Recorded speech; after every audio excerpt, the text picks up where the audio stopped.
তোমরা অনেকেই জানো বিনি হিন্দু ক্যালেন্ডার অনুযায়ী 14ই জুলাই থেকে শ্রাবণের সোমবার শুরু করেছিল। Hi, welcome to Vinita's little corner of the internet with some knowledge about শ্রাবণের সোমবার পিরিয়ডস চলাকালীন কি করে পালন করব। হ্যাঁ, 4টে সোমবার পরপর পালন করা একটা মেয়ের পক্ষে তো প্রায় অসম্ভব। তাই বলে কি তোমার ব্রততে বাধা পড়ে যাবে কারণ তুমি অপবিত্র পুজো করতে পারবে না? না তো, আমাদের বৈদিক বা উপনিষদীয় কোনো শাস্ত্রেই বলা নেই পিরিয়ডস চলাকালীন কোনো নারী অপবিত্র। তবে যোগশাস্ত্র এবং আয়ুর্বেদ মতে এই সময় নারী শরীরে আপানু বায়ু সক্রিয় থাকে, অর্থাৎ নিচের দিকে প্রবাহিত শক্তি শরীর থেকে ব্লাড এবং টক্সিন বের করে দেয়। এদিকে প্রত্যক্ষভাবে পুজো অথবা অভিষেকের সময় উদান বায়ু সক্রিয়, অর্থাৎ শক্তি ওপরের দিকে প্রবাহিত হচ্ছে। তাই দুই বিপরীতমুখী শক্তি প্রবাহে আমাদের শরীরে মানসিক এবং শারীরিক কিছু বিঘ্ন ঘটতে পারে। তাই সকাল সকাল স্নান সেরে 108 বার নমঃ শিবায় মন্ত্র জাপ করতে বসেছিলাম ভগবানেরই সামনে প্রদীপ এবং ধূপ জ্বালিয়ে। আর চোখ বন্ধ করে কল্পনা করে গিয়েছি 1 চামচ ঘি, 2 চামচ মধু, 4 চামচ মিছরি, 8 চামচ দই আর 16 চামচ দুধের সাথে বানালাম ভোলে বাবার প্রিয় পঞ্চামৃত। এইবার মনে মনে কল্পনায় করলাম অভিষেক,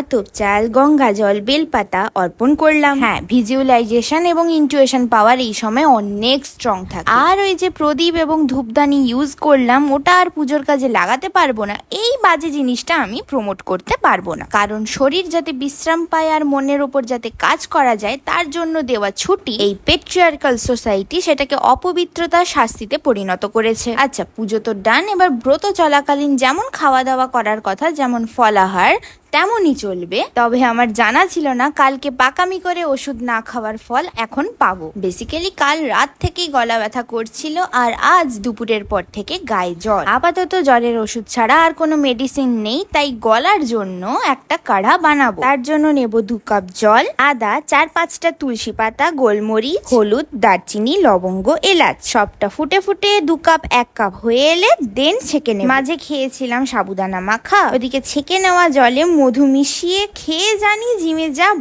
বাট না, আজ আর হলো না। গা হাত পা জ্বলছে, ব্যথা করছে, ধুম জ্বর, এদিকে খিদেও পাচ্ছে, তাই কখনো মৌসুম্বি লেবুর রস, কখনো ডাব এইসব খেয়ে পেট ভরালাম। ততক্ষণে পিতাজি মেডিসিন নিয়ে চলে এসেছে। তো রাত 12টার পরে ভাত খেয়ে দেন মেডিসিন নিয়ে চললাম ঘুমোতে।